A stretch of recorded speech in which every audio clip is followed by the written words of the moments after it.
Freeze panes allows you to keep certain cells in view no matter how far down or to the right you scroll.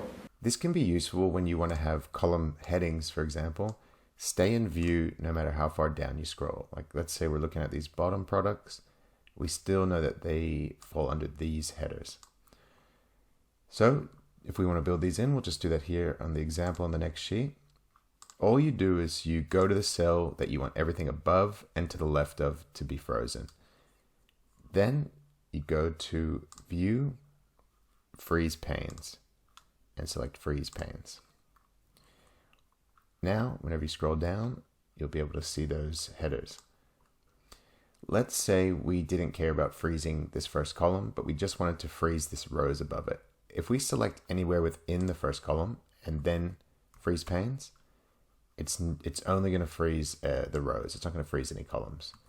And similarly, if we wanted to just freeze the columns and not freeze the rows, we just have to start in the first row.